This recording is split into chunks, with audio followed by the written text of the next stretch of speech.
She took the spot. Again. Third time that week. And she smiled at him while she did it. He didn't argue. He didn't leave a note. He didn't say a word. He went home. And he started making calls. This isn't a story about a parking spot. It's a story about what happens when someone mistakes your patience for weakness. Stay with me. Marcus had run his small alterations business from the same strip mall unit for 11 years. Not glamorous, but his. Every client he had, he'd earned one at a time. Word of mouth, early mornings, work that spoke for itself. The strip mall sat on the edge of a mid-sized commercial district. 12 parking spaces out front. 6 assigned to tenants by lease. 6 open to the public. Marcus had one of the assigned spots. His lease said so. Clause 7, Section B, plain language. His name, well, his business name, right there in print. His neighbor in Unit 4 had been in the building for 8 months. We'll call her Diane. She ran a boutique candle business, mostly online. Low foot traffic, low overhead, and an attitude that took up considerably more space than her unit. Nobody could tell you exactly when Diane decided that Marcus's parking spot belonged to her. There was no argument, no negotiation, no conversation. One Tuesday morning, Marcus arrived at 7:45 a.m. He had a big job due by noon. He pulled into the lot. His spot was taken. Diane's car, personalized plates, unmistakable.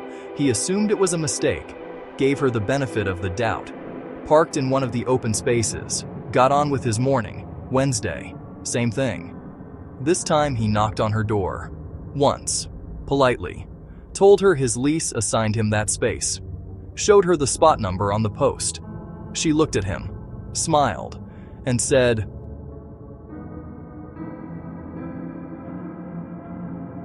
He didn't raise his voice, didn't argue. Went back to his unit, and opened a new folder on his phone. Over the next 3 weeks, Diane took his spot 11 times. Marcus documented every single one. Time-stamped photographs, the date, the time, her plates, the space number on the post, visible in every frame. He also noted each time whether the open spaces were available. On 9 of the 11 occasions, they were. She wasn't parking there out of necessity. She was parking there out of choice. He called the property management company, spoke to a coordinator named Ellen, explained the situation calmly, referenced his lease clause. Ellen said she'd look into it. She didn't. Marcus followed up in writing, sent a formal complaint, certified mail, attached 6 of his photographs, included the relevant clause from his lease. There was a signed delivery receipt. Someone at that office accepted it. Ellen never replied. Now, before we go any further, I want you to notice something about what Marcus is doing here. He's not reacting, he's recording. Every time Diane pushes, he doesn't push back. He adds a page to the folder. Most people in his position would have confronted her again. Maybe louder the second time, maybe with choice words. He didn't. And that discipline, that specific, deliberate choice to document instead of argue, is the reason this story ends the way it does. But we're not there yet. Because first, it's going to get worse. He didn't raise his voice, went back to his unit, and opened a new folder on his phone. Marcus documented every single one, time-stamped photographs, the date, the time, her plates, the space number on the post, visible in every frame.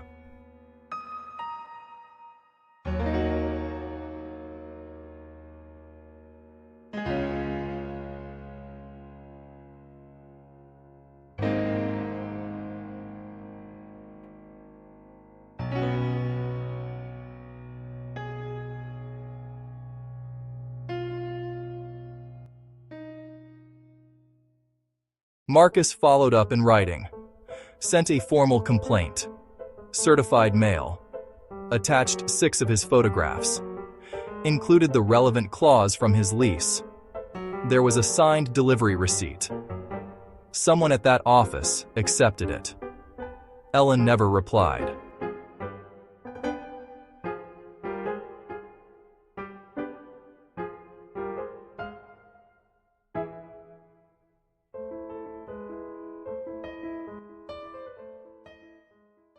Week 4. Marcus had filed his complaint. He'd sent the photographs. He'd referenced the clause. He'd done everything the right way. And Diane was still taking his spot.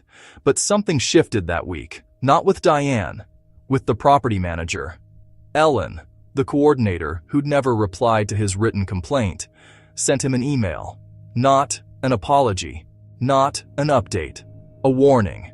It said, and I want you to hear this carefully, it said that another tenant had raised a concern about interpersonal tension in the building, and that all tenants were reminded to maintain a respectful and professional environment. No names, but Marcus knew exactly what that was. Diane had filed a countercomplaint, claiming harassment, based on one knock 3 weeks earlier. One polite knock on a door in broad daylight. He read that email twice, saved it, added it to the folder. Now, let's talk about what Diane thought she was doing here. Because, from the outside, this looks like a desperate move. And it was. But it was also calculated. She knew Marcus had filed a complaint with documentation. She had no documentation of her own. So, she manufactured a narrative. Harassment. That word carries weight. It puts the other person on the defensive. It muddies the water. And if the property manager is already reluctant to act, it gives them the perfect excuse to do nothing. We can't take sides in an ongoing dispute. That's the play. And it almost worked. Almost. Because Marcus didn't take the bait. He didn't fire back an angry reply. He didn't demand Ellen explain herself. He sent one short, measured response. He acknowledged receipt of her email.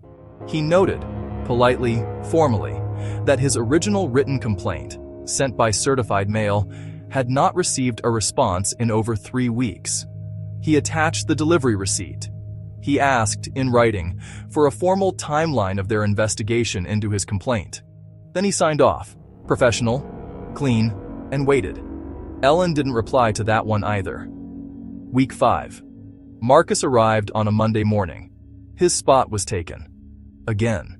But this time something was different. He noticed the timestamp on his photo. 6:51 a.m. He'd arrived earlier than usual because he had a delivery coming. Diane's car was already there. He checked his log. Her previous earliest arrival had been 8:10 a.m. She'd shifted her entire morning schedule. Not for a client, not for a delivery. She had no reason to be there at 6:51 in the morning. She was getting there first, on purpose. This was no longer a convenience issue.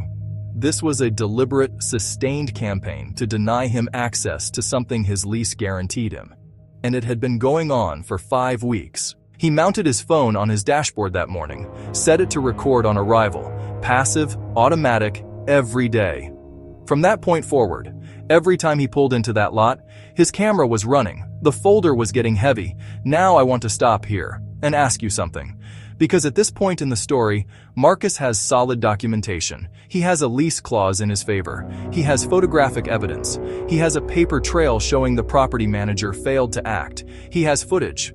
Most people, most reasonable people, would be thinking about a solicitor right now, a formal letter, maybe small claims, maybe threatening to withhold a portion of rent in protest. Those would all be legitimate moves. What would you do? Hold that thought. Because what Marcus actually did came from a completely different direction. It started with a conversation he hadn't planned to have. His brother-in-law, Ray, came by the unit one afternoon to drop something off. They ended up talking for 20 minutes. Marcus vented, briefly, because that's not really his style, about the situation. Ray listened. Then Ray asked one question. Who owns this building? Marcus said a property management company handled everything. He'd never dealt with the actual owner directly. Ray said, that's not the same thing. Who actually owns it?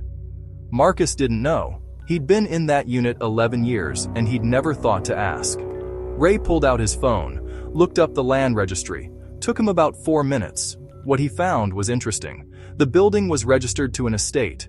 The original owner had passed away 18 months earlier. Probate had been granted. There were 2 beneficiaries, siblings. And as of the date of the registry search, the property had not been transferred, sold, or refinanced. It was just sitting there. being managed by Ellen's office. While two people argued about what to do with it, Ray looked at Marcus. "Has anyone listed this?" Marcus said he had no idea. Ray said, "Let me make some calls." Here's what I want you to understand about this moment. Marcus didn't wake up that morning planning to buy a building. He woke up planning to get to work. But he had spent 5 weeks paying attention, documenting, asking quiet questions. And when the information arrived, he was ready to receive it. That's not luck. That's what preparation looks like from the outside. Ray made his calls that evening. By the following morning, they had a name, a solicitor handling the estate, and a number that hadn't been publicly listed anywhere. The property was available, off-market, quietly, and the asking price was within Ray reach. came back the next day with a name, a solicitor. We'll call him Mr. Okafor, who was handling the estate of the original building owner. He wasn't advertising the property, wasn't listing it publicly. He was managing the asset while the two beneficiaries, a brother and sister, worked out their disagreement about price. Ray had a contact who knew someone in the same legal circle. 2 phone calls, that's all it took. Now, before we get into what Marcus and Ray did with that information, I want to go back to the car park for a moment, because while all of this was happening in the background, Diane was still at it. Week 5, Wednesday. Marcus arrived at his usual time, his spot taken. He parked elsewhere, documented it, went inside. But when he came out at lunchtime, he found something on his windshield, a handwritten note.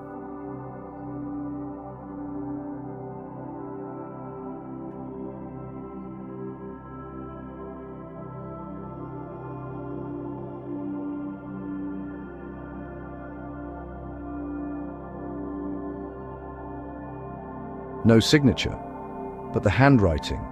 He noticed it, filed it away, photographed it before he even touched it, added it to the folder. Here's what that note tells us. Diane knew Marcus had been calling the office, which means Ellen had told her, or at minimum, not kept it confidential. A tenant files a formal complaint about another tenant, and the subject of that complaint apparently knows enough about it to reference it in a handwritten note. That's a problem, not just ethically, potentially legally. We'll come back to that. Marcus photographed the note, put it in a small evidence bag, the kind you get at any stationery shop, labeled it with the date and time, added it to the physical folder he'd started keeping alongside his digital one. He was building 2 parallel records now, digital and physical, time-stamped and cross-referenced.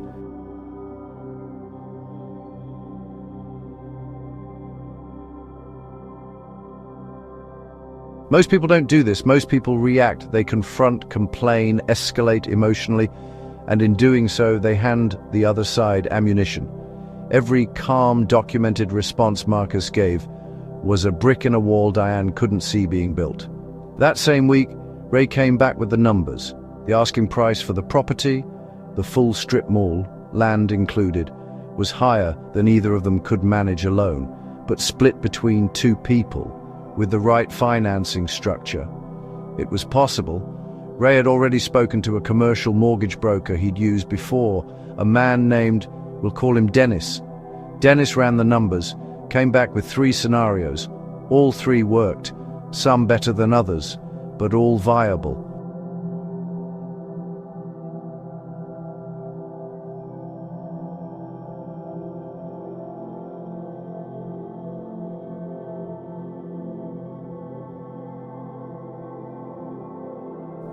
Marcus sat with it for 2 days. He wasn't impulsive. He wanted to be certain this wasn't just a reaction to Diane. Because buying a commercial property out of frustration is not a business decision. It's an emotional one. And emotional decisions with that many zeros attached tend to end badly. So he asked himself 3 questions. 1. Would this investment make sense if Diane had never existed? 2. Could he carry his share of the costs if the building sat partially vacant? 3. Did the existing tenancy structure, the other units, the leases, represent stable income? He answered yes to all 3. Then, and only then, did he tell Ray he was in.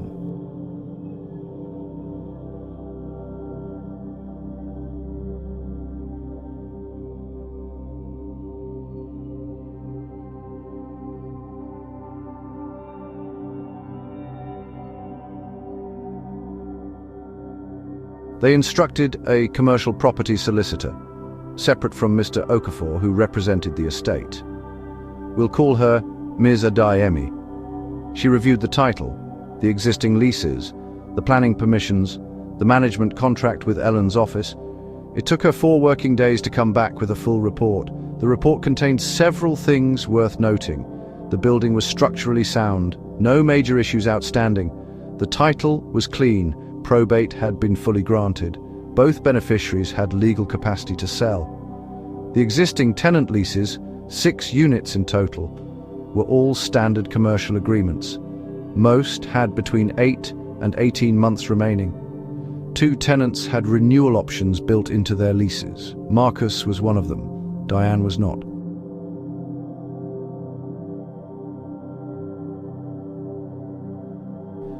Her lease had 4 months left. Standard terms. No renewal clause, no right of first refusal, no protected status under the relevant tenancy regulations. Her business didn't qualify for the protections that longer established commercial tenants sometimes carry. She was, in legal terms, a short-term tenant approaching the end of a fixed agreement. Nothing more. Ms. Adeyemi flagged one more thing in her report. The parking clause in Marcus's lease, the one Diane had been violating for 5 weeks, was an express term, not implied, not aspirational, a binding contractual right. Breach of an express lease term by a neighboring tenant, combined with a landlord's documented failure to enforce, could, in certain circumstances, support a claim. Ms. Adeyemi noted this. Marcus noted that Ms. Adeyemi noted it. He kept moving. I want to pause here and acknowledge something. There's a version of this story where Marcus is the villain. A man, frustrated by a neighbor, uses financial leverage to remove her from a building. I've heard that argument, and it's worth taking seriously for a moment. Here's where it falls apart. Marcus did not buy the building to evict Diane.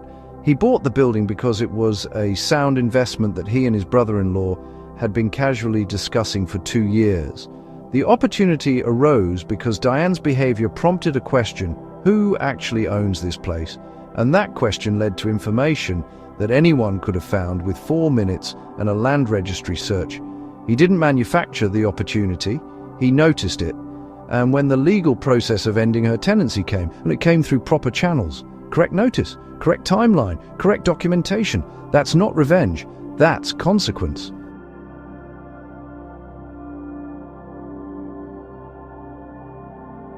But we're getting ahead of ourselves, because before any of that happened, Diane made one more move, her biggest one yet, and it backfired completely. Week 6. Marcus and Ray were deep in due diligence. Quietly. No announcements. No conversations in the car park. No change in Marcus's daily routine. He arrived at the same time every morning. Documented the spot if it was taken. Went inside. Did his work. Went home. From the outside, nothing had changed. From the inside, everything had. Diane, meanwhile, had decided that quiet meant defeated. She'd filed her counter-complaint. She'd left the note. She'd shifted her schedule to arrive before him. And Marcus had done nothing visible in response. No confrontation, no escalation, no angry emails. So she concluded, correctly on the surface, that her strategy was working. She was wrong, but she didn't know that yet. Her next move came on a Thursday morning. Marcus arrived at 7:40 a.m., his spot, taken as usual. He parked in an open space, started walking toward his unit. A car pulled in behind him, one of his regular clients. A woman who came in every few weeks for alterations on her work wardrobe. We'll call her Patricia. Patricia pulled into one of the open spaces, got out, started walking toward Marcus's unit. Diane came out of Unit 4, stood in the car park, and told Patricia, directly to her face, that Marcus's shop was closed, that he was dealing with some issues, that she should try someone else.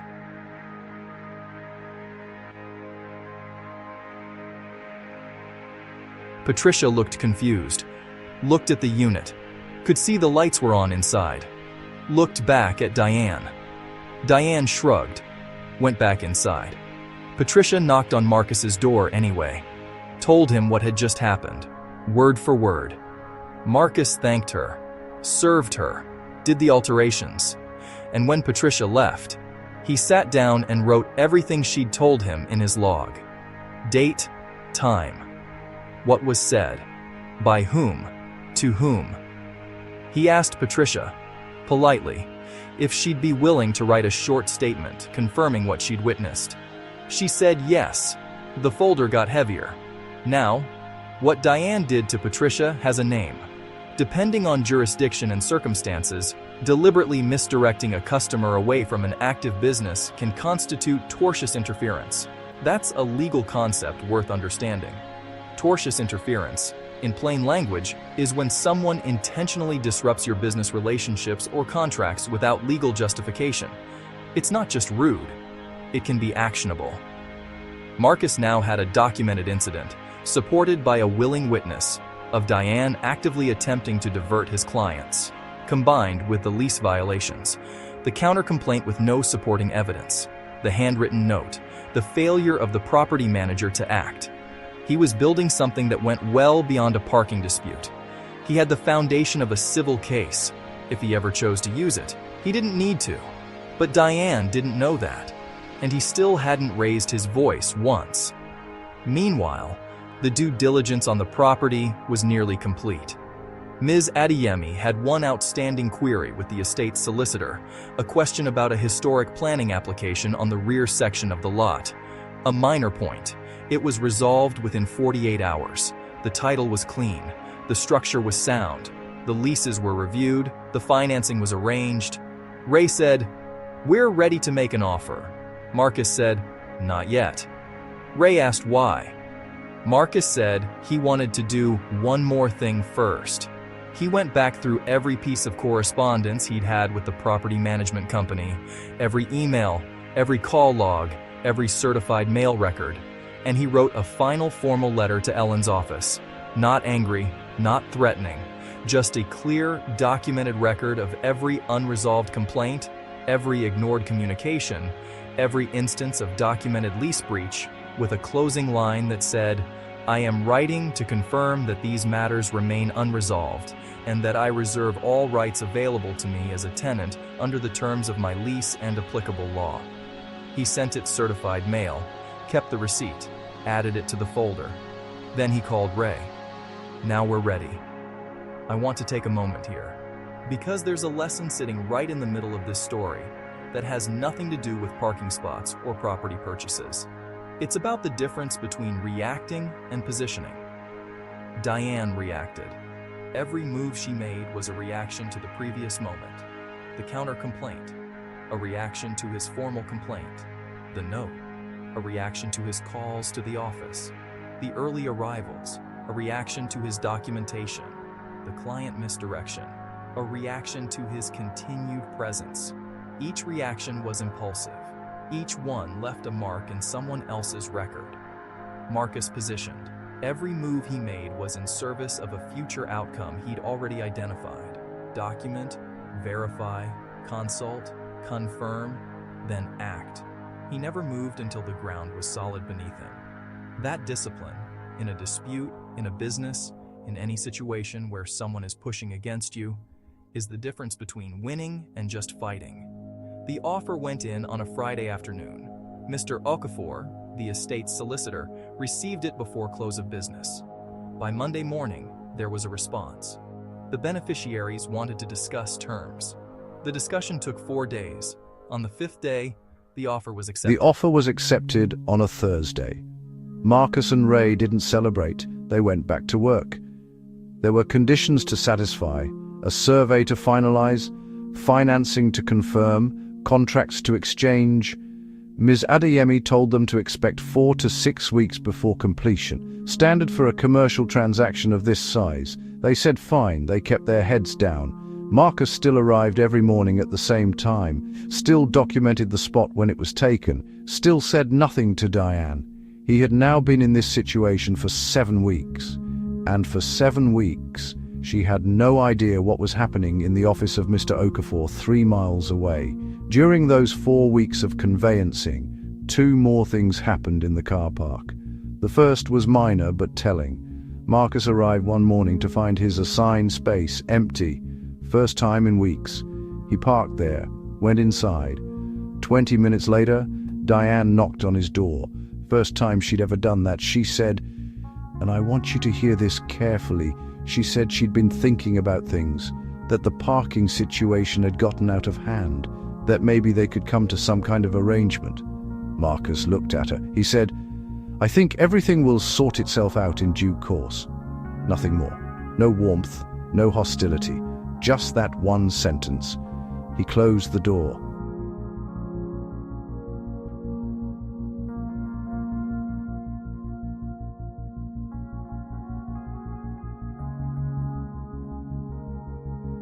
She stood outside his door for a moment, then went back to her unit. Marcus went back to his workbench, picked up where he left off.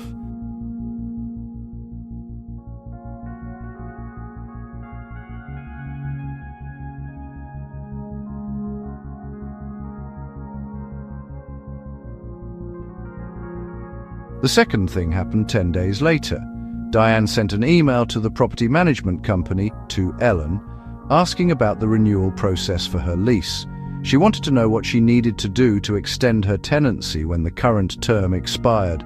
Ellen sent a standard response, told her renewal requests needed to be submitted in writing 6 weeks before lease expiry, attached a standard renewal form. Diane filled it in, submitted it. Ellen acknowledged receipt.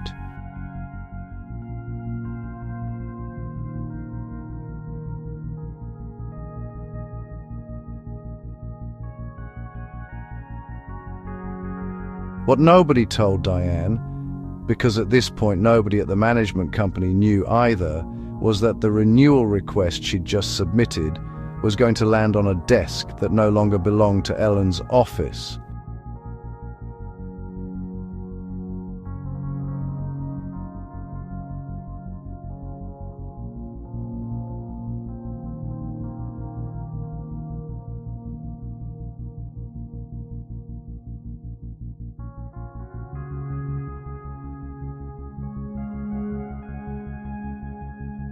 Completion happened on a Tuesday. No fanfare, no announcement. A transfer of funds, a transfer of title, signatures on documents. Marcus and Ray became the legal owners of the strip mall. Ms. Adeyemi called Marcus at 3:17 p.m. to confirm. He thanked her, hung up, finished the alteration job he was working on, locked up at his usual time, drove home. That evening, he and Ray had dinner with their families. Nothing elaborate. Just a meal, a quiet acknowledgement of what they'd done. Ray made a toast, short, something about patience and paperwork. Marcus laughed. First time in a while. Now, here is where the story turns, because the morning after completion, Marcus had a conversation with Ms. Adeyemi about the next steps as a new property owner. She walked him through the obligations, insurance, maintenance, health and safety compliance, tenant relations, the management contract.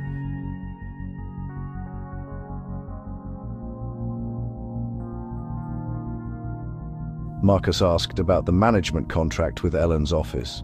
Ms. Adeyemi confirmed it was a rolling monthly contract, standard terms, 30 days written notice to terminate. He asked when the next renewal invoice was due. She checked, 9 days away. He asked her to draft a termination notice, 30 days. Correct form, delivered properly. She had it ready by end of day. It was sent to Ellen's office the following morning, certified mail, with a delivery confirmation request. Ellen's office received it, signed for it, did not reply. Some habits die hard. Marcus and Ray appointed a new management firm, a smaller outfit, locally based with a strong commercial tenancy record. We'll call them Meridian. Meridian took over the day-to-day management at the end of Ellen's 30-day notice period. Their first task, review all existing leases, identify upcoming expiries, prepare appropriate notices where required. Meridian's first report back to Marcus and Ray came within the week. It covered all 6 units. 5 of the tenancies were straightforward, reasonable remaining terms, good payment histories, no outstanding issues. The 6th, Unit 4, had a pending renewal request on file, submitted by the tenant, acknowledged by the previous management company, but not yet processed or approved.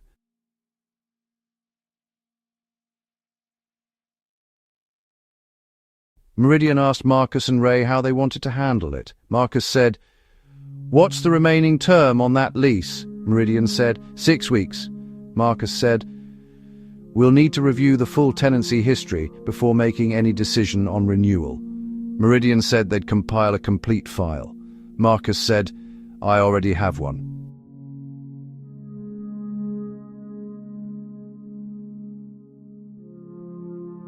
The file Marcus submitted to Meridian contained everything: every exhibit, every photograph, every certified mail receipt, every log entry, Patricia's signed witness statement, the handwritten note still in its evidence bag, the dashboard footage referenced with timestamps, the history of the management company's non-responses. Meridian reviewed it. Their assessment, the lease breach history, was well documented. The client misdirection incident had a signed witness account.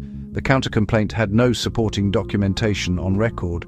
The renewal request, while submitted in time, could not be approved against a backdrop of documented unresolved tenancy breaches without exposing the new landlord to significant liability. Meridian recommended non-renewal. Marcus and Ray agreed. The notice was prepared.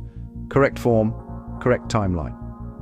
30 days written notice of non-renewal, as required under the terms of Diane's lease. It went out on a Monday, delivered by Meridian on official letterhead via recorded post. Diane received it on a Wednesday. We don't know exactly what she did when she opened it, but we know what the letter said. And we know it was the first time in 2 months of pushing that anyone had pushed back.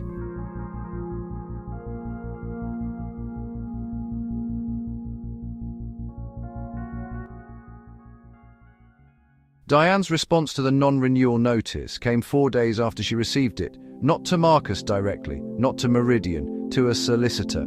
She'd hired someone, a local firm, we'll call them Hartley and Associates. They sent a formal letter to Meridian on her behalf. The letter made 3 arguments. First, that the non-renewal was retaliatory, that it was connected to the ongoing parking dispute and constituted an abuse of the new landlord's position. Second, that Diane's renewal request had been submitted in time and acknowledged by the previous management company, and that this acknowledgement constituted a reasonable expectation of renewal. Third, that the change of ownership itself should be investigated, given the timing relative to the dispute, as a potential conflict of interest.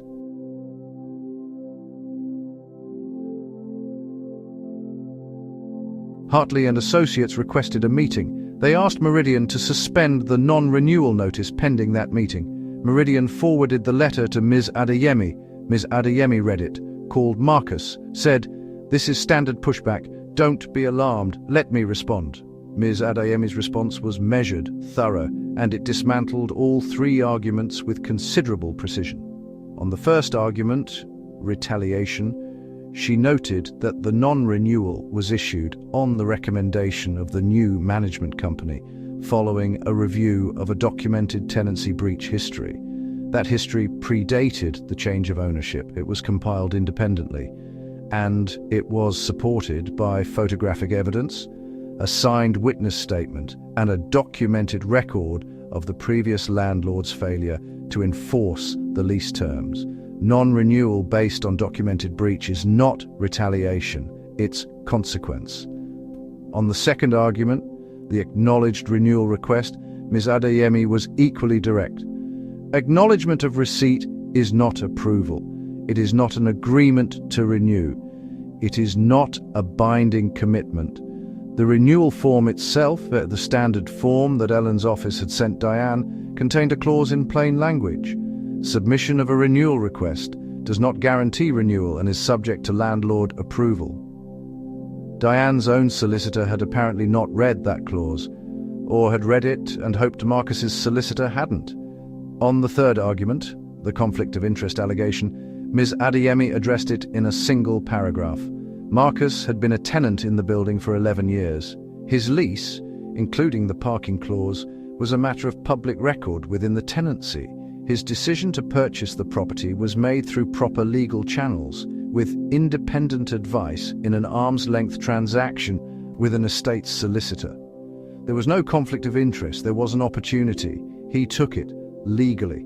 The letter closed with a polite but firm statement. The non-renewal notice stood, the timeline stood. Any further correspondence should be directed to Ms. Adeyemi's office. Hartley and Associates replied within the week. They dropped the conflict of interest argument entirely. Didn't mention it again. They pressed slightly on the retaliation point, but with less conviction than before. And they introduced a new request. They asked whether the new ownership would consider offering Diane a short-term extension, 3 months beyond the current expiry, to give her time to find alternative premises. Ms. Adeyemi took that to Marcus. Marcus thought about it for less than a day. His answer was no, not out of spite, out of practicality. He had already received an inquiry from a prospective tenant for Unit 4, a physiotherapy practice looking for a ground-floor commercial space in exactly this area. They needed the unit by a specific date. That date aligned with Diane's current lease expiry. A 3-month extension would cost him that tenant. He had a business to run, he said no. Ms. Adeyemi conveyed it professionally.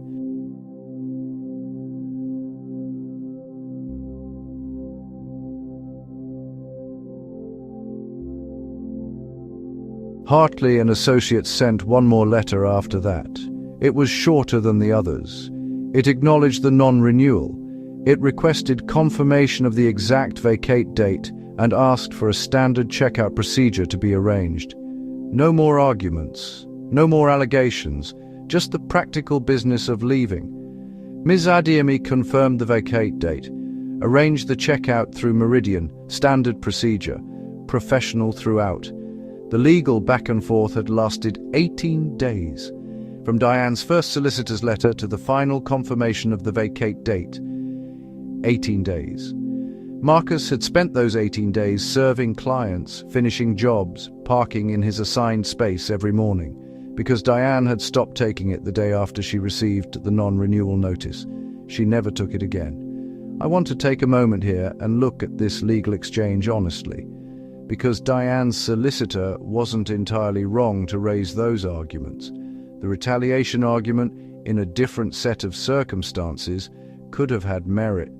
If Marcus had bought the building with no pre-existing documentation, no independent management review, and issued the non-renewal within days of purchase, that timeline could have looked suspicious, but he had 6 exhibits. He had a signed witness statement. He had a management company that reviewed the history independently before making their recommendation. The documentation didn't just win the dispute. It insulated him from the legal challenge that followed. This is why the paper trail matters, not just to win, but to withstand the counterattack. Because when you act, especially in a situation where someone else has been the aggressor, they will reframe it as your aggression every time. The only answer to that reframe is a record that speaks for itself. Diane's solicitor looked at that record and decided not to fight it. Now, while all of this was being resolved through solicitors, something else was happening, something smaller, but worth noting. Patricia, the client who'd witnessed Diane misdirecting her, had mentioned the incident to 2 other people in the same week. Word travels in a local business community, quietly, reliably. By the time Diane's non-renewal notice was confirmed, 3 of Marcus's regular clients had mentioned to him, unprompted, that they'd heard things had been difficult at the unit lately. Each time he said the same thing. "It's sorted now, come in whenever you need." Nothing more. No details. No complaints about Diane. No version of events offered. That restraint, saying less than you could, is underrated. It protects you legally. It protects your reputation. And it lets other people draw their own conclusions from what they've already heard. The vacate date was set, 4 weeks out. Diane had 4 weeks to clear Unit 4 and hand back the keys.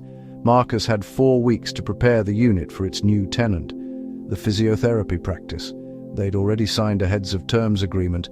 Everything was moving, quietly, on schedule. And Diane, for the first time since this started, had nothing left to do but pack.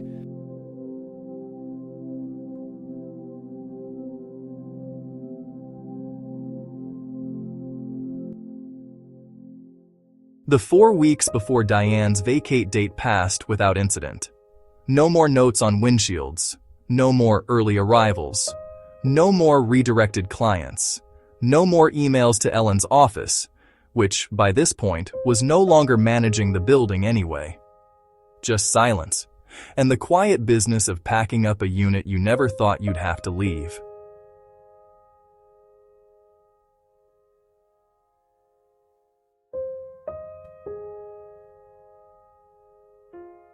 Marcus kept his routine. Same arrival time, same workbench, same clients. He didn't watch her pack, didn't linger in the car park, didn't ask Meridian for updates beyond what was necessary. He had work to do. He did it.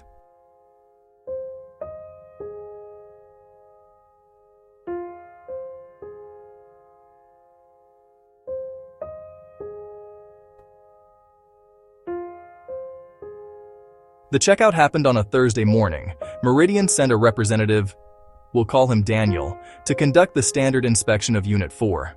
Daniel arrived at 9 a.m. Diane was there with 2 people helping her move the last of her stock. The inspection took 40 minutes. Daniel noted a few minor scuffs on the rear wall. A light fitting that needed replacing. Standard wear and tear items. Nothing significant. Nothing contested. Diane handed back the keys at 9:47 a.m. Daniel signed the checkout form. Diane signed it. Copies to both parties, and that was it.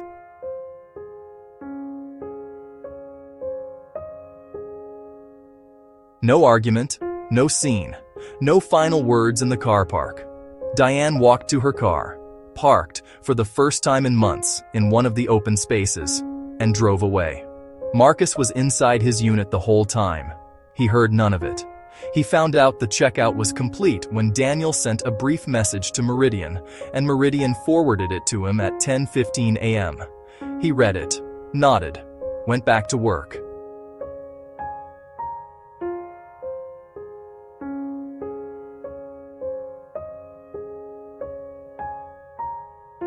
Now, I said earlier that the handwritten note would come up again. Here's where. During the checkout inspection, Daniel was working through the standard inventory checklist. He asked Diane to sign a declaration confirming that all items left in the unit were hers and that she hadn't left anything belonging to the building or other tenants. Standard form. She signed it without reading it closely. Daniel noted her signature, compared it mentally to nothing, because Daniel didn't know about the note. That wasn't his file, but Meridian had the full file. And when Daniel submitted his checkout report, which included a copy of Diane's signature from the declaration, Ms. Adeyemi looked at it. She'd seen the photograph of the handwritten note, the one Marcus had kept in an evidence bag since week 5. She noted, in a brief memo to Marcus, that the pen pressure, letter formation, and general handwriting characteristics were consistent between the 2 documents. She was careful with her language. She said consistent, not conclusive. She wasn't a handwriting expert. She wasn't making a legal determination, but she noted it, and Marcus filed it. He never needed to use it, but it was there, in the folder, where everything else was. Let's step back for a moment and look at the full timeline of this story, because when you lay it out end to end, it covers just under 4 months. Week 1 through 3, 11 parking incidents. Documentation begins. Week 4, formal written complaint filed. No response from management. Counter-complaint filed by Diane. No supporting evidence. Week 5. Handwritten note left on Marcus's vehicle. Dashboard recording begins. Ray's visit. Land registry search. Property identified. Week 6. Client misdirection incident. Witness statement obtained. Final formal letter sent to management company. Due diligence begins on property purchase. Week 7. Offer submitted. Accepted within 5 days. Weeks 8 through 11. Conveyancing. 4 weeks. No incidents of note in the car park. Week 12. Completion. Transfer of title. Management company termination notice issued. Meridian appointed. Week 13. Meridian lease review complete. Non-renewal notice issued to Diane. Weeks 13 through 15. Legal exchange between Hartley and Associates and Ms. Adeyemi. Non-renewal confirmed. Vacate date set. Weeks 15 through 19. 4-week notice period. Diane packs and vacates. Week 19. Checkout complete. Keys returned. Unit 4 vacant.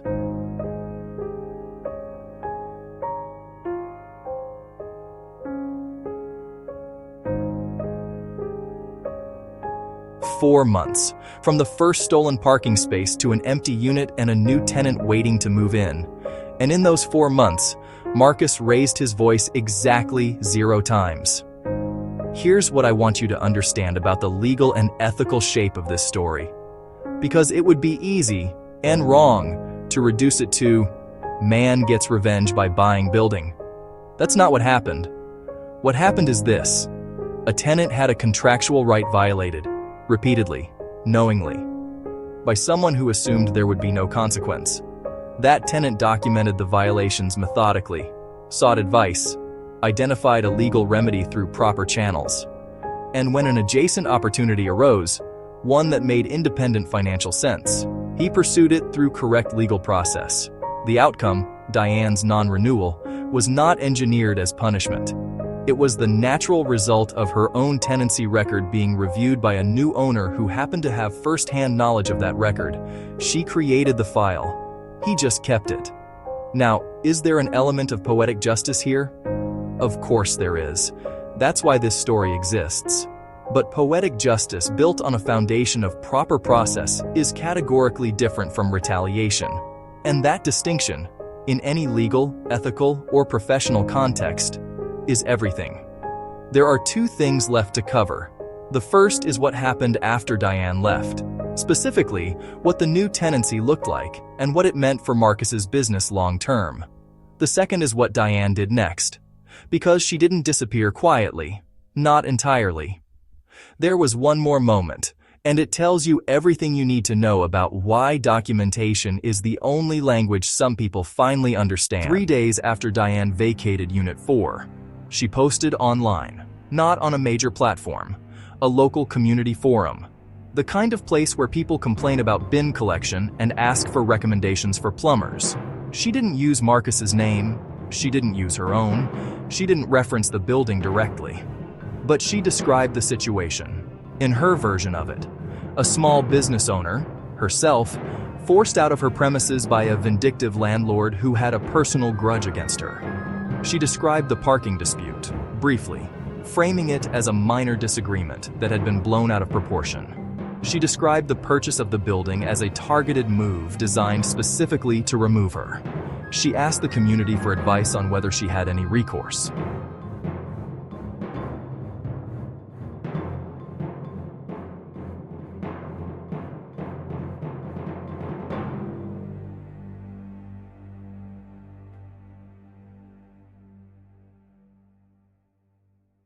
The post got some responses.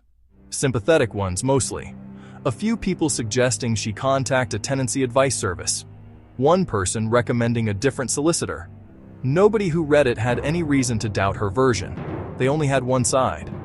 Marcus found out about the post through Patricia. Patricia had seen it, recognized the description immediately, sent Marcus a screenshot with a single message. Thought you should know. Marcus read it once, sat with it for about 10 minutes. Then he called Ms. Adeyemi. Ms. Adeyemi read the post, asked Marcus 3 questions. First, does she name you, your business, or the property? No. Second, does she make any specific factual claims that are demonstrably false? She describes the situation inaccurately, but without naming anyone or anything specifically. Third, do you want to respond? Marcus thought about it. Then he said no. Ms. Adeyemi said, good answer. Here's why that answer was correct. Responding to an anonymous post on a local community forum would have required Marcus to either stay anonymous himself, in which case he's arguing with a stranger and nobody knows the full story anyway, or identify himself, in which case he hands Diane exactly what she wanted. A public confrontation. His name attached to a dispute. His version of events sitting next to hers for anyone to interpret however they chose. Neither outcome serves him. The post was vague. It named no one. It could not be traced back to him by anyone who didn't already know the story. His reputation in the local business community was built on 11 years of work, not on a forum post. He let it sit. The post received no further significant engagement after the first day. It drifted down the forum feed. Within a week, it was effectively invisible, buried under threads about roadworks and lost cats. Diane got no recourse from it. No new solicitor came forward. No community action materialized. It was the last move she made. Now, I want to spend some time here on something that doesn't get discussed enough in stories like this. What it actually costs to be the person who stays calm. Because there's a version of this story that makes Marcus look effortless.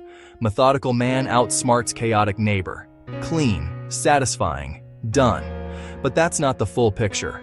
7 weeks of arriving every morning to find your contracted space taken.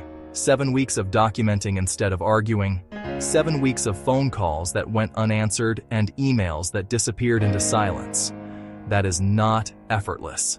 That is a sustained, deliberate choice made every single morning against the grain of every natural impulse to just go and say something. There's a reason most people don't do it. Confrontation is faster. It feels better in the moment. It gives you the immediate sensation of having done something. Documentation is slower. It requires you to absorb the frustration without releasing it, to treat every provocation as data instead of an offense. That gap between the impulse and the response is where Marcus won this. Not in a solicitor's office, not at a property completion. In a car park, every morning, for 7 weeks, choosing the folder over the argument.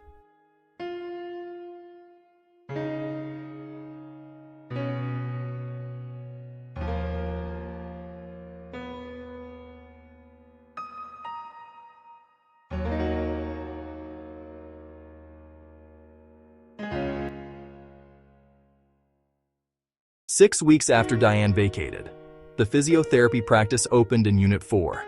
Marcus went in on their first day, introduced himself as one of the building owners, welcomed them, told them Meridian handled all the day-to-day management, but that his door was always open. They thanked him, said the unit was exactly what they'd needed. He went back to his workbench. Later that week, one of the physiotherapists came into his unit asking about getting a work jacket altered. He did it same day. Charged his standard rate. She left a 5-star review online.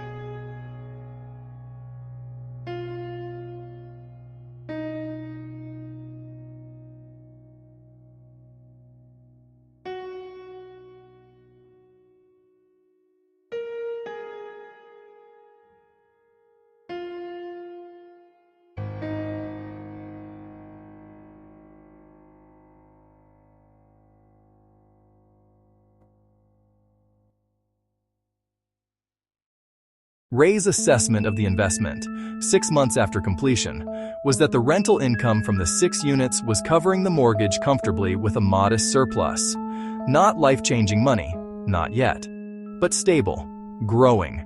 The building that had been sitting in probate limbo for 18 months, unmanaged, underdeveloped, drifting, was now a functioning, maintained commercial asset with 6 paying tenants, a responsive management company, and 2 owners who showed up.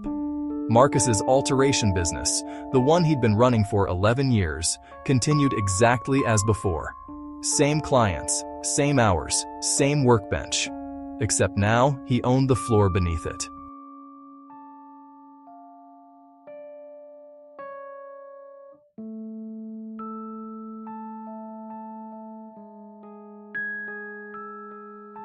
There's one more thing I want to cover before we get to the takeaway, and it's this. What happened to Ellen? Because Ellen, the property management coordinator who never replied to a certified letter, who let a counter-complaint neutralize a documented breach, who apparently disclosed the existence of Marcus's complaint to the subject of that complaint, didn't just lose a management contract. There's a postscript, and it matters.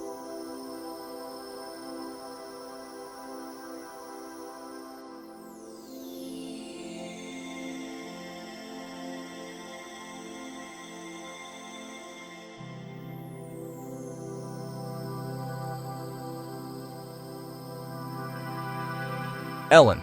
Let's talk about Ellen, because in most versions of this story, the property manager is a footnote, a passive character, someone who failed to act and faded into the background. But Ellen's story has a postscript worth examining. Not because it's dramatic, because it's instructive.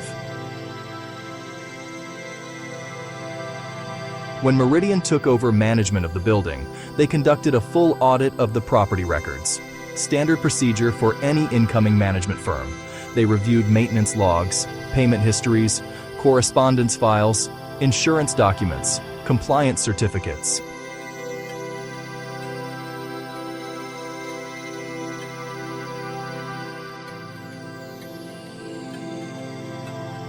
The correspondence file is where things got interesting. Meridian found Marcus's original certified complaint letter, filed, unopened envelope notation, meaning it had been received, signed for, and filed without any recorded action taken. They found his follow-up email, also on file, no response recorded. They found Diane's counter-complaint, filed alongside Marcus's original complaint, with a handwritten note attached to it from someone at Ellen's office. The note said, and I want you to hear this, "Hold, tenant dispute, monitor."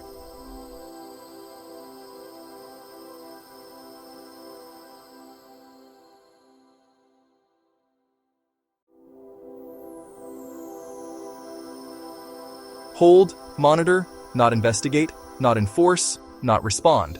Hold and monitor, which is a professional way of saying, do nothing and hope it resolves itself. Meridian flagged this in their audit report to Marcus and Ray, not as a legal matter, at least not initially, just as a note of concern about how the previous management company had handled a documented tenancy breach.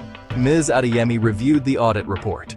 She identified two specific issues. First, the failure to respond to a certified complaint within a reasonable time frame may constitute a breach of the management company's own service contract with the previous property owner. Second, the internal note, hold, monitor, combined with the evidence that Diane appeared to know Marcus had been calling the office, raised a question about whether tenant confidentiality had been properly maintained. These were not small observations.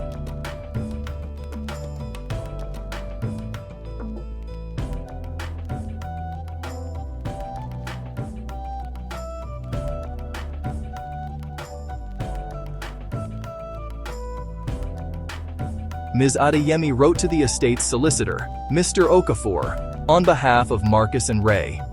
She outlined the findings. She noted that the management company's conduct during the period in question may have exposed the estate to liability it was unaware of. She was careful, professional, no accusations. Just a clear presentation of documented facts and a note that the new owners were preserving the right to pursue the matter further if they chose to.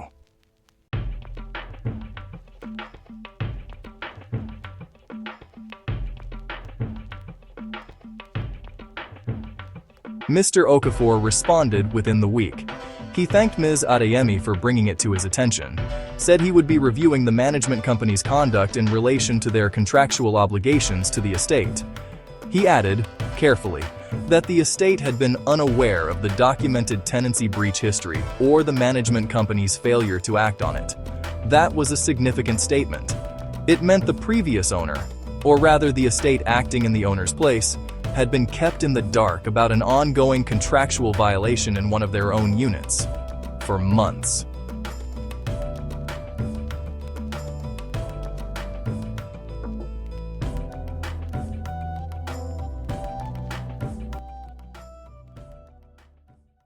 We don't know the full outcome of what followed between Mr. Okafor and Ellen's office.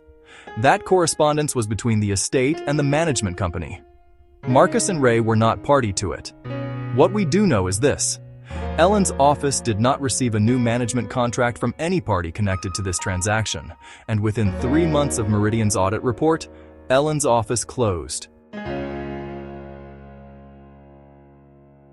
Not because of Marcus, not because of any single complaint, because when you pull one thread, and the thread is a failure to act on a documented contractual obligation, sometimes other threads come with it.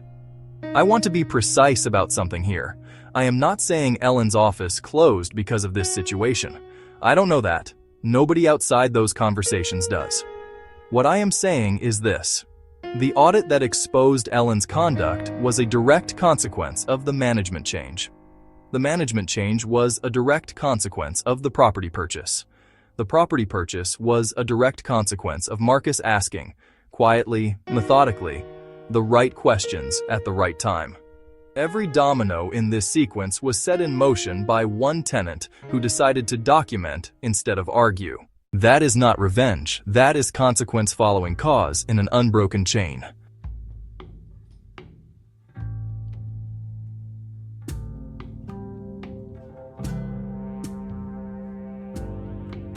Let's bring in the third and final analysis layer now.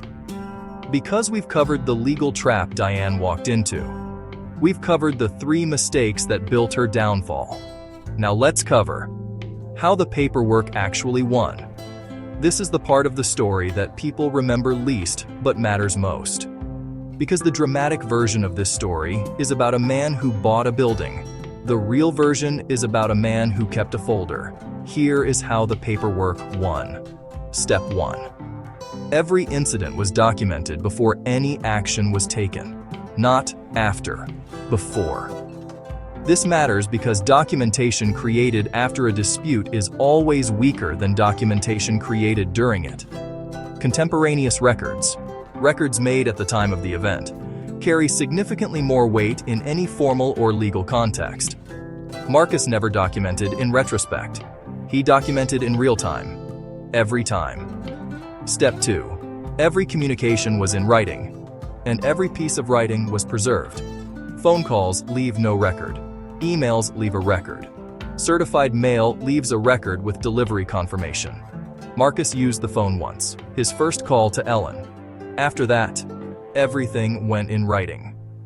When Diane's solicitor challenged the non-renewal, Marcus's side had a documented paper trail going back to week 1. Diane's side had a feeling and a counter-complaint with no supporting evidence. Step 3. Third-party verification was obtained wherever possible. Patricia's witness statement, the certified mail delivery receipts, the dashboard footage, passive, automatic, not staged. Ms. Adeyemi's independent legal review, Meridian's independent management audit. None of these were Marcus's word alone. Every key claim had a source outside himself. When Hartley and Associates tried to frame the non-renewal as retaliation, they weren't just arguing against Marcus. They were arguing against a management company's independent recommendation, a solicitor's legal review, and 6 weeks of time-stamped photographic evidence. That is a very different argument to win. Step 4. The folder was never used as a weapon during the dispute. It was held in reserve. Marcus never showed Diane the photographs, never referenced his log and conversation, never told her he had dashboard footage. He let her believe, for 7 weeks, that her strategy was working. Because the moment you show your hand, the other side adjusts. They change their behavior. They generate their own counter-narrative. They become more careful. He gave her no reason to be careful. He let her keep building the record that would eventually be used against her. 4 steps. 4 reasons the paper trail decided everything, and not a single raised voice anywhere in the chain.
We're near the end of this story now, but before we get to the final lesson, I want to go back to the beginning.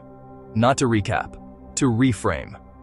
Because there's something about the opening of this story that looks different once you know how it ends.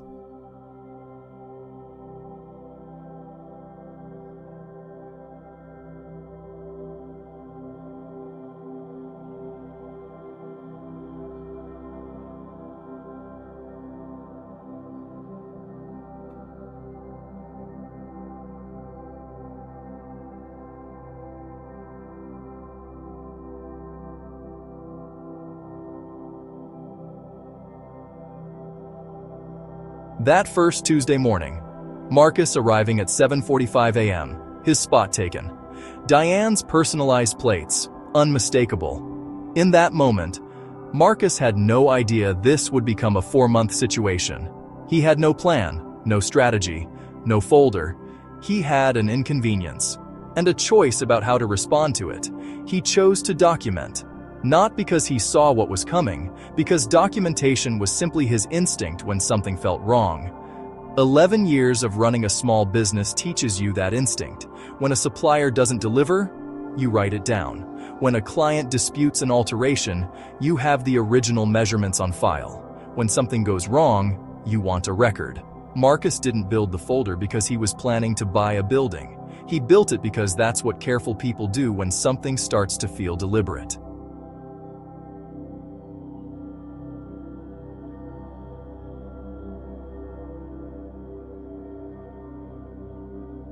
And here is the part that I think matters most. Not the property purchase, not the non-renewal, not the legal exchange. This part. The moment Marcus decided, on that first Tuesday, to park in an open space instead of going to Diane's door immediately. That decision. That one quiet, almost invisible decision. Everything else followed from it.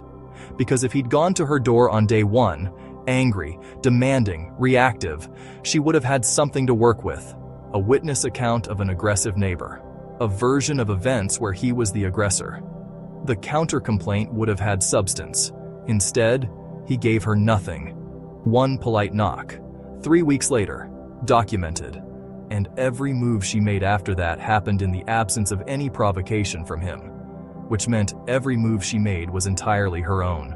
Her aggression was uncontested, unambiguous, and completely self-authored. I also want to talk about Ray for a moment. Because Ray gets overlooked in this story. He was the one who asked, who actually owns this building? That question, 4 words, changed the trajectory of everything. And he asked it, not because he had any plan. He asked it because he was curious, because he was the kind of person who, when someone complains about a problem, looks for the edges of it. Where does this problem live? Who controls the environment it lives in? Is the environment fixed, or is it a variable? Most people treat the environment as fixed. The building is the building. The landlord is the landlord. The management company is the management company. Ray looked at the same situation and asked whether any of those things were actually permanent. They weren't.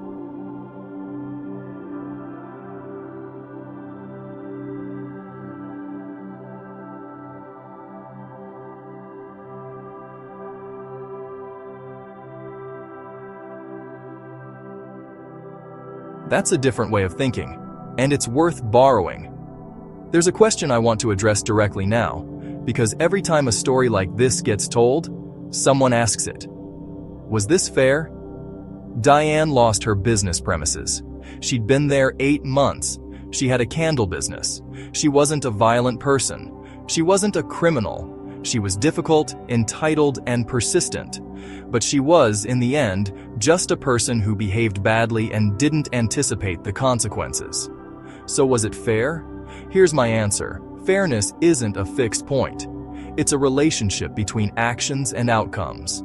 Diane took something that wasn't hers, repeatedly, knowingly, after being told it wasn't hers, after a formal complaint was filed, after a management company should have intervened and didn't. She then manufactured a harassment allegation with no supporting evidence. She left an unsigned note on someone's vehicle. She misdirected a client away from an active business. She filed a renewal request for a lease she had been actively breaching. Each of those actions was a choice, made by her, without coercion. The outcome she received was the direct consequence of the accumulation of those choices, reviewed by a new landlord with a full and documented record of them. That is not disproportionate. That is proportion. You don't get to breach a lease for 3 months, manufacture allegations, interfere with someone's business, and then claim unfairness when the record of your own behavior becomes the basis for a decision against you. Fairness cuts both ways. Or it isn't fairness. One more thing before we reach the verdict. I want to talk about what Marcus did in the immediate aftermath of completion, before the non-renewal was even issued. He did something that most people in his position would have skipped entirely. He wrote a brief, professional letter to each of the other tenants in the building, not about Diane, not about the dispute, not about the parking spot, just a simple introduction. New ownership, same building, management handled by Meridian. Any concerns? Contact Meridian directly. His door was open if anyone wanted to say hello.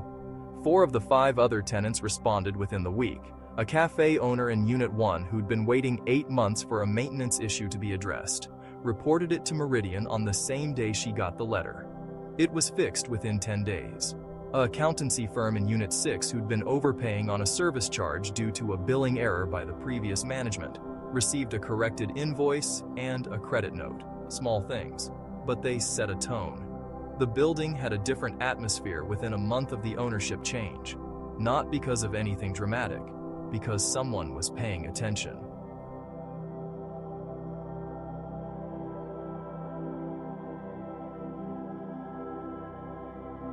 That's what good ownership looks like. Not grand gestures, just attention. Consistently applied. We're almost at the end now. The parking spot that started all of this. Marcus parks there every morning, has done since the day Diane stopped taking it. He doesn't think about it much anymore. It's just his spot. It always was. What changed is everything around it. Let's talk about verdicts. Not the legal kind, not a courtroom, not a judge. The kind that life delivers when a sequence of choices finally reaches its natural end. Marcus's verdict looked like this. A parking space that was his, that is now his again. Every morning, without contest.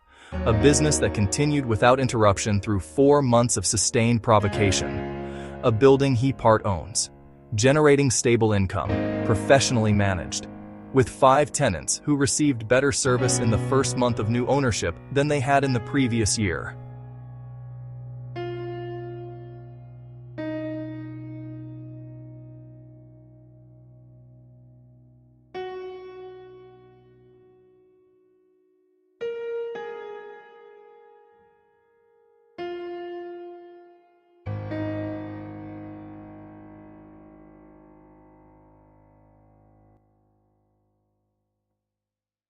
Diane's verdict looked like this. A unit she vacated 4 months before she planned to. A business relocated. We don't know where. Whether the candle business survived the disruption is not something the record shows. A legal challenge that lasted 18 days and ended with every argument withdrawn or rejected. A forum post that received sympathetic comments for 1 day and then disappeared. And a paper trail.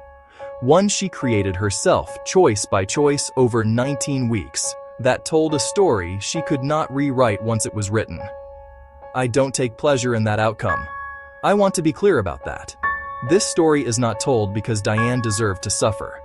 It's told because the sequence of events illustrates something precise about how disputes actually resolve, not how we wish they would, not how films and television suggest they do, but how they actually do.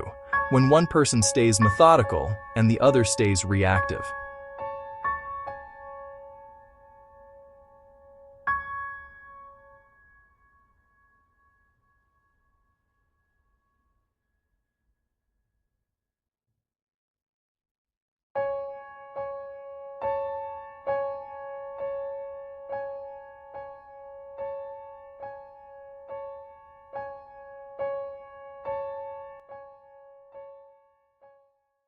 There is a version of this story where Marcus loses.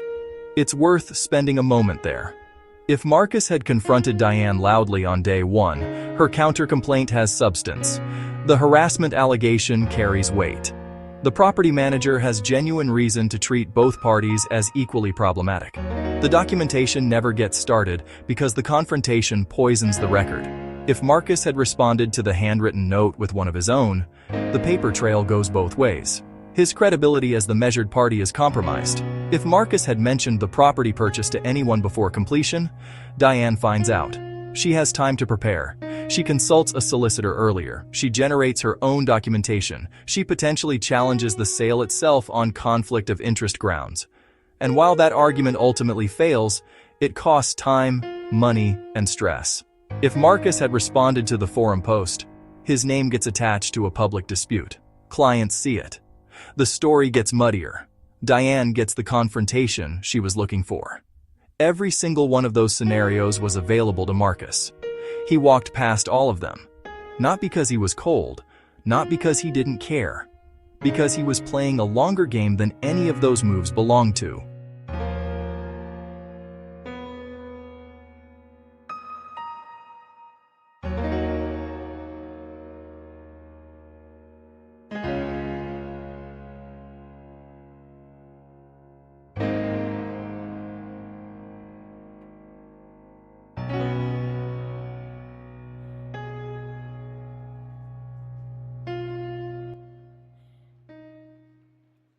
I want to give you the payoff moment now.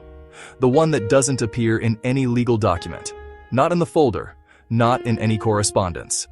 The morning after completion, the day Marcus became part owner of the building, he arrived at 7:45 a.m. as always.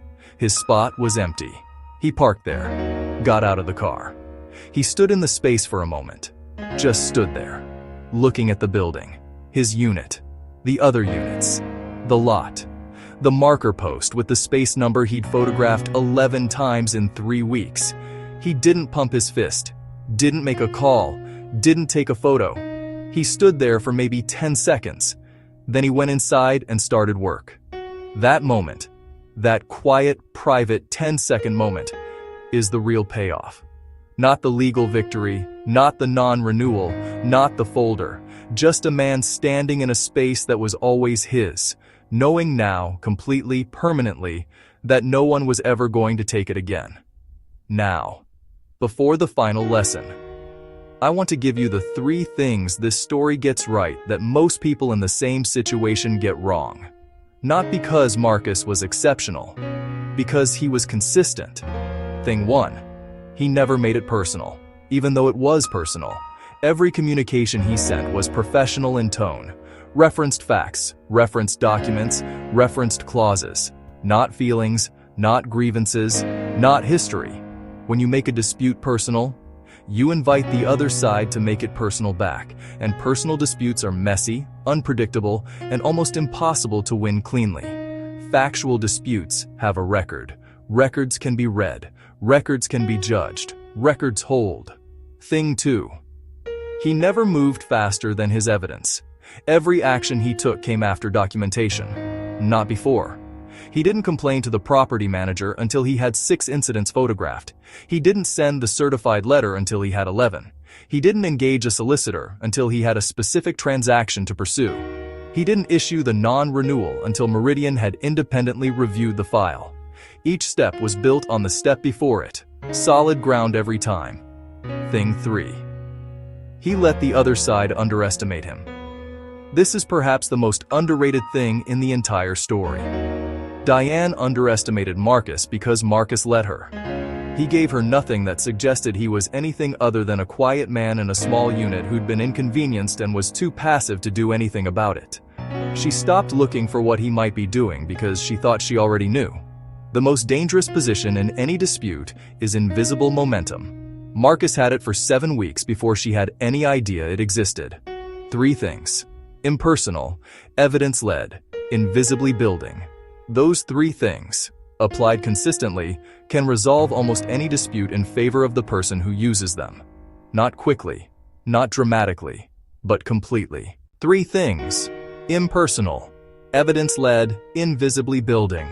Those 3 things, applied consistently, can resolve almost any dispute in favor of the person who uses them. Not quickly, not dramatically, but completely.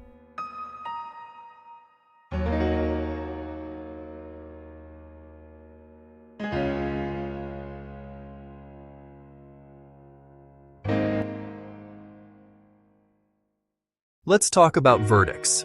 Not the legal kind, not a courtroom, not a judge. The kind that life delivers when a sequence of choices finally reaches its natural end. Marcus's verdict looked like this. A parking space that was his, that is now his again. Every morning, without contest, a business that continued without interruption through 4 months of sustained provocation. A building he part owns, generating stable income, professionally managed, with 5 tenants who received better service in the first month of new ownership than they had in the previous year. A folder that did its job and now sits in a filing cabinet that Marcus hopes he never needs to open again. That is the verdict. Quiet. Complete.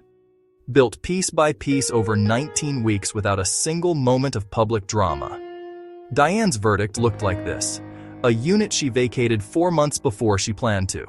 A business relocated. We don't know where. Whether the candle business survived the disruption is not something the record shows. A legal challenge that lasted 18 days and ended with every argument withdrawn or rejected. A forum post that received sympathetic comments for 1 day and then disappeared. And a paper trail, one she created herself, choice by choice, over 19 weeks, that told a story she could not rewrite once it was written. I don't take pleasure in that outcome. I want to be clear about that.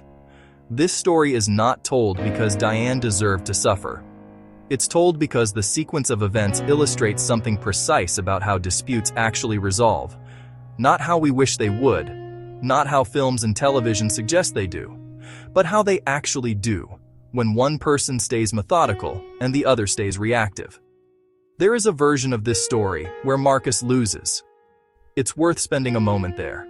If Marcus had confronted Diane loudly on day 1, her counter-complaint has substance. The harassment allegation carries weight. The property manager has genuine reason to treat both parties as equally problematic. The documentation never gets started because the confrontation poisons the record.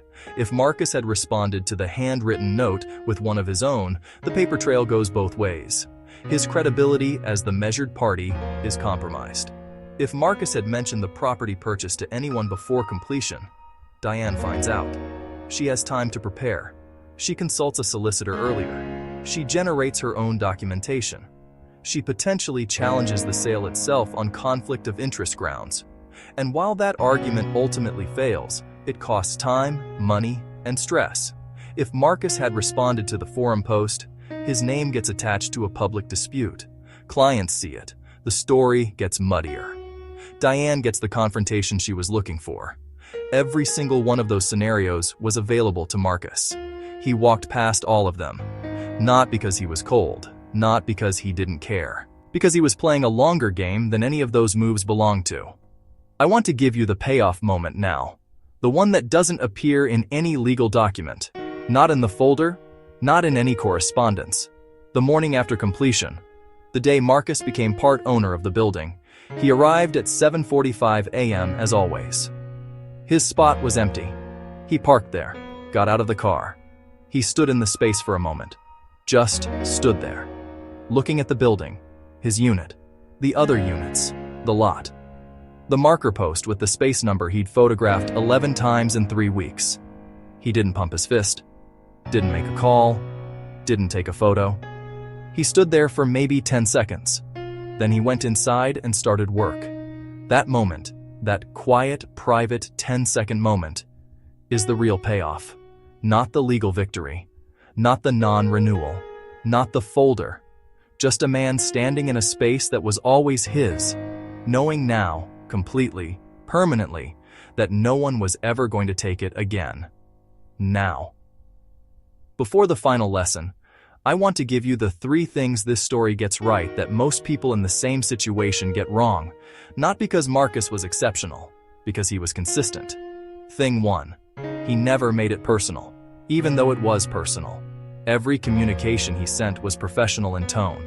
referenced facts, referenced documents, referenced clauses. Not feelings, not grievances, not history. When you make a dispute personal, you invite the other side to make it personal back. And personal disputes are messy, unpredictable, and almost impossible to win cleanly. Factual disputes have a record. Records can be read, records can be judged, records hold. Thing 2. He never moved faster than his evidence. Every action he took came after documentation, not before. He didn't complain to the property manager until he had 6 incidents photographed.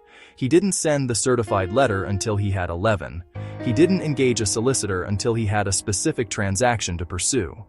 He didn't issue the non-renewal until Meridian had independently reviewed the file. Each step was built on the step before it. Solid ground every time. Thing 3. He let the other side underestimate him. This is perhaps the most underrated thing in the entire story. Diane underestimated Marcus because Marcus let her. He gave her nothing that suggested he was anything other than a quiet man in a small unit who'd been inconvenienced and was too passive to do anything about it. She stopped looking for what he might be doing because she thought she already knew. The most dangerous position in any dispute is invisible momentum. Marcus had it for 7 weeks before she had any idea it existed. 3 things: impersonal, evidence-led, invisibly building. Those 3 things, applied consistently, can resolve almost any dispute in favor of the person who uses them. Not quickly, not dramatically, but completely. We started this story with a car in a parking space, a woman who smiled while she took something that wasn't hers, a man who didn't argue, who went home and started making calls. We end it here.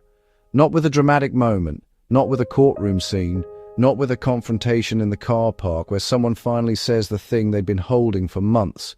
We end it the same way it was won. Quietly.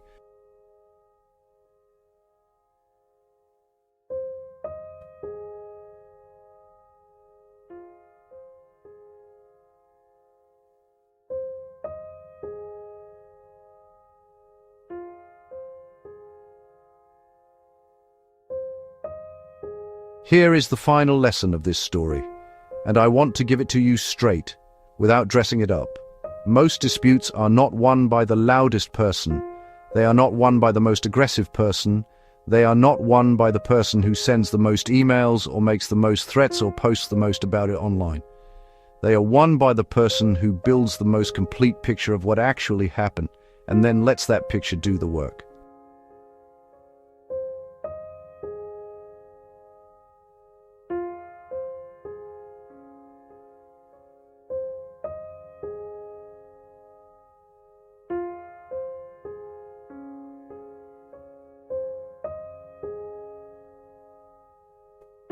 That sounds simple. It isn't, because building a complete picture requires discipline at the exact moments when discipline is hardest. When someone takes your spot for the 3rd time, discipline says, photograph it, not confront it. When someone files a false counter-complaint, discipline says, document the absence of evidence, not fire back with an angry response. When someone leaves a note on your windshield, discipline says, photograph it before you touch it, not tear it up. When someone misdirects your client, discipline says, get a signed witness statement, not go to their door. Every single time, discipline asks you to absorb the moment instead of releasing it. And every single time you do, you add a brick to something the other side cannot see being built. There is a word for what Marcus did, not revenge, not strategy, though it was that too. The word is composure. Composure is not the absence of feeling. Marcus was frustrated. He was angry. He was tired of arriving every morning to find his space taken by someone who knew exactly what she was doing. Composure is the presence of direction despite the feeling. It means you know where you're going, even when the moment you are in is pulling you somewhere else entirely. Diane had no composure. Every move she made was dictated by the last thing Marcus did, or the last thing she feared he might do. She was reactive from start to finish, and reactive people hand the initiative to whoever is calm enough to hold it. Marcus held it for 19 weeks, without letting go once, Before I close, I want to give you something practical, because this channel exists not just to tell stories, but to make you better prepared for the moments when life puts you in the middle of one. So here are 5 things you can do, starting today, that cost nothing and protect everything. 1. Keep a log. Not just for disputes, for anything that matters. Dates, times. What was said? By whom? A note on your phone is enough. A dedicated folder on your desktop is better. The habit of writing it down is what matters most. Contemporaneous records are worth 10 times what you remember later. 2. Put important things in writing. Not to be difficult, not to create conflict, just to create a record. If a landlord tells you something on the phone, follow it up with an email. 3 words that have saved more people than any solicitor's letter ever has. As per our conversation. 3. Know what your contracts actually say.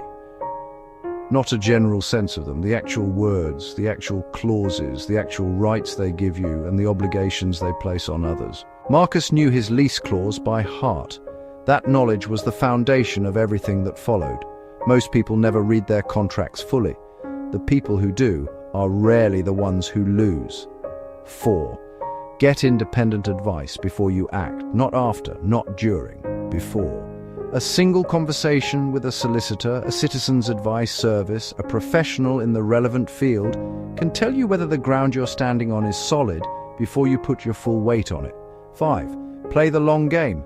This is the hardest one, because the long game requires you to accept short-term discomfort in exchange for long-term resolution. It requires you to park in the open space when your assigned space is taken and document it, instead of making a scene that feels good for 30 seconds and costs you everything after.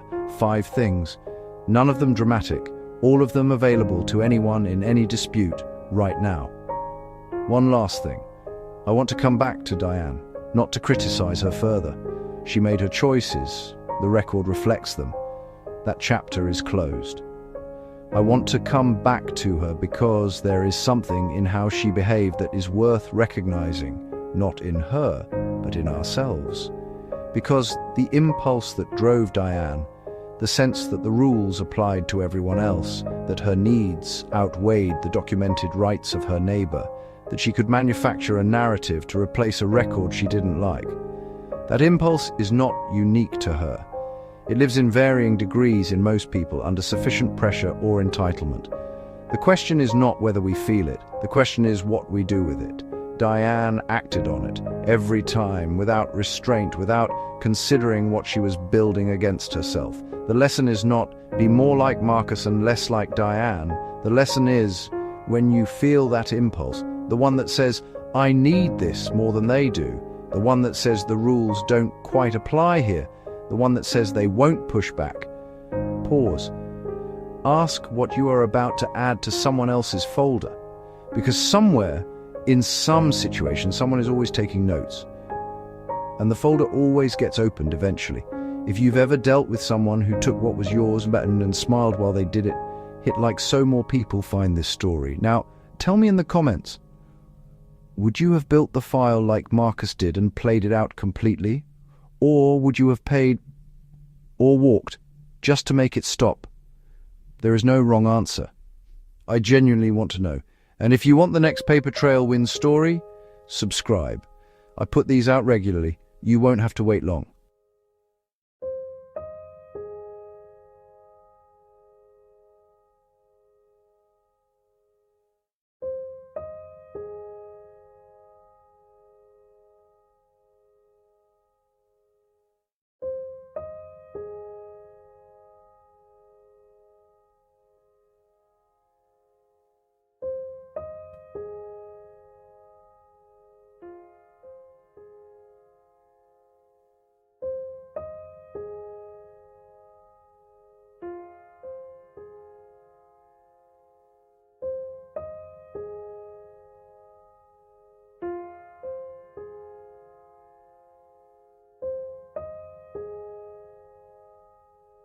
This story is presented for entertainment and educational discussion. Names and details may be changed for privacy. Nothing here is legal advice.